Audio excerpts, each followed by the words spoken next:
Hello friends, नमस्कार। कैसे हैं आप सब? मैं हूं डॉक्टर सोनल और ओजस हेल्थ केयर में आज हम बात करेंगे बच्चों और टीनेजर्स में ओबेसिटी या ओवरवेट की प्रॉब्लम का। जब हम छोटे थे तब निबंध लिखते समय एक लाइन हम बहुत ज़्यादा कॉमनली यूज़ करते थे कि बच्चे किसी भी देश का भविष्य होते हैं, और यह लाइन आज भी उतनी ही ज़्यादा रेलेवेंट है, उतनी ही ज़्यादा महत्वपूर्ण है।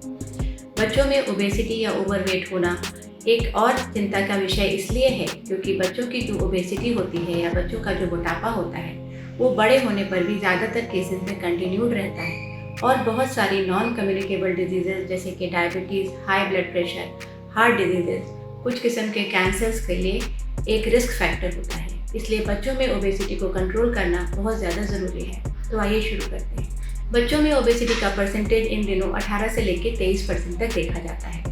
वे बच्चे जो कि शहरी एरियाज़ में हैं उनमें ये परसेंटेज गांव में रहने वाले बच्चों के मुकाबले ज़्यादा होता है। वे बच्चे जो socio economically well to do families से हैं उनमें ओबेसिटी की परसेंटेज बढ़ रही है, और गर्ल्स में ये परसेंटेज बॉयज़ के मुकाबले ज़्यादा देखी जाती है। बच्चों में ओबेसिटी का कारण बहुत सारे हो सकते हैं। इसमें सबसे ज़्यादा कॉमन है बच्चों के डाइटरी हैबिट्स जो चेंज हो रहे हैं, उसकी वजह से बच्चों में मोटापे की परेशानी बढ़ रही है।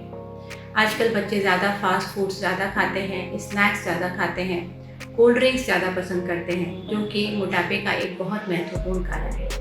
इसके अलावा बच्चों में होने वाली फिजिकल एक्टिविटी की जो कमी है वो भी मोटापे का एक बहुत बड़ा रीज़न है। जैसे जैसे सुविधाएं बढ़ रही हैं, बच्चों के लिए लैपटॉप, मोबाइल की अवेलेबिलिटी बढ़ रही है, बच्चों की फिजिकल एक्टिविटी कम होती जा रही है, और यह मोटापा या ओवरवेट होने का बहुत बड़ा रिस्क फैक्टर है। इसके अलावा डेमोग्राफिक फैक्टर्स यानी कि जिस भी रीजन में आप रह रहे हैं उस रीजन का पैटर्न कैसा है वो भी वज़न बढ़ने के लिए रिस्पॉन्सिबल होता है। जेनेटिक फैक्टर्स तकरीबन 40% केसेस में ओवरवेट या ओबीज होने के लिए रिस्पॉन्सिबल होते हैं। थोड़ा सा परंतु महत्वपूर्ण हिस्सा होता है पेरेंटिंग स्टाइल और पेरेंटिंग पैटर्न का, यानी कि पेरेंट्स अपने बच्चों के लिए कितना ध्यान रख रहे हैं और किस किस्म का ध्यान रख रहे हैं वो भी बच्चों में एक कारण हो सकता है। इसमें जो सबसे ज़्यादा बुरे प्रभाव बच्चों के जीवन पर जो ओबेसिटी या ओवरवेट होने की वजह से होते हैं उसमें बच्चों की हेल्थ पर बुरा असर पड़ता है।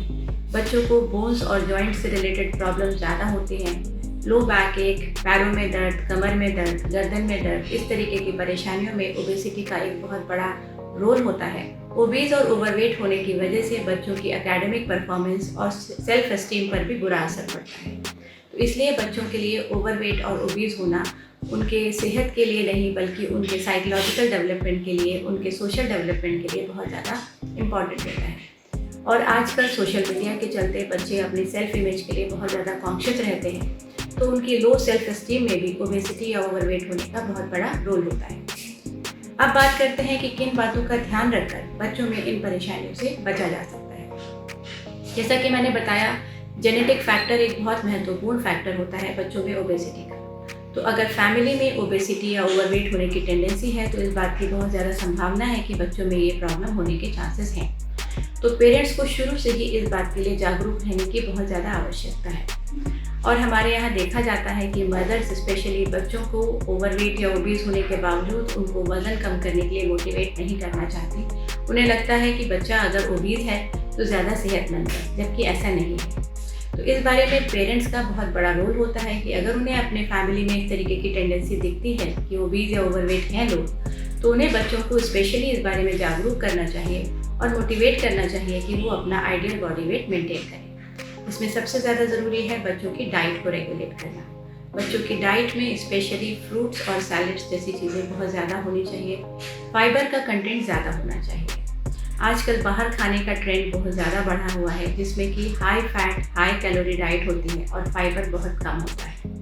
तो इसलिए रिफाइंड फूड और बाहर खाने की जो टेंडेंसीज़ हैं उनको कम करने की बहुत ज़्यादा ज़रूरत है। और इसको रेगुलेट करने का एक बहुत ज़रूरी और बहुत इफ़ेक्टिव तरीका है कि पेरेंट्स खुद भी इन रेस्ट्रिक्शंस को फॉलो करें। हफ्ते में एक बार ही बाहर जाना है या 15 दिन में एक बार बाहर जाना है, ये एक ऐसा नियम है जो कि सबको फॉलो करना ज़रूरी है। इसके अलावा डाइट में कम से कम 2 मेन सर्विंग्स फ्रूट्स और सैलड्स की होना ज़रूरी है। एक और बहुत महत्वपूर्ण बात जो यहाँ पर मैं कहना चाहूँगी कि भोजन के समय या खाने के समय बच्चे को टीवी या स्क्रीन से दूर रखें, क्योंकि अगर बच्चा टीवी देखते हुए खाना खाता है तो डाइट डेफिनेटली थोड़ी ज़्यादा हो जाती है, और ऐसी कंडीशन में क्या खाना है और क्या नहीं खाना है ये सेलेक्ट करना भी थोड़ा सा मुश्किल होता है। इसलिए घर में सबके लिए एक नियम बनाएं कि खाते समय टीवी या मोबाइल से बिल्कुल दूर रहना आवश्यक है।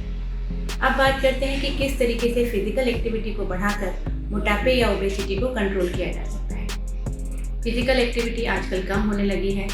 छोटे छोटे बच्चे भी स्कूटर या कार चलाना शुरू कर चुके हैं, तो इसकी वजह से उनकी वॉकिंग बहुत कम हो गई है। लॉकडाउन के चलते आउटडोर एक्टिविटीज़ भी ख़त्म हो गई हैं, तो ये भी मोटापा बढ़ाने में एक बहुत बड़ा फैक्टर है। तो बच्चों में फिजिकल एक्टिविटी बढ़ाने के लिए पेरेंट्स को डेलिबरेटली एफर्ट्स करने चाहिए और खुद भी उनके साथ इसको फॉलो करना चाहिए। बच्चों के साथ बाहर वॉक पर जाएं, पार्क में खेलें, कुछ भी आउटडोर गेम्स जो आप बच्चों के साथ खेल सकते हैं वो ज़रूर खेलें। नियर बाय प्लेसेस के लिए वॉकिंग करके जाना प्रेफर करें, और इस काम में अगर आप खुद से पहल करेंगे तो बच्चे ज़रूर आपको फॉलो करेंगे। इसलिए डाइट पर कंट्रोल रखिए, आउटडोर एक्टिविटीज़ को बढ़ाइए, फिजिकल एक्टिविटीज़ को बढ़ाइए और स्क्रीन टाइम को कम करिए। इन सारी चीज़ों को फॉलो करके आप बच्चों को ओबेसिटी या ओवरवेट होने से बचा सकते हैं और उनकी बहुत सारी लॉन्ग टर्म प्रॉब्लम्स को सॉल्व कर सकते हैं।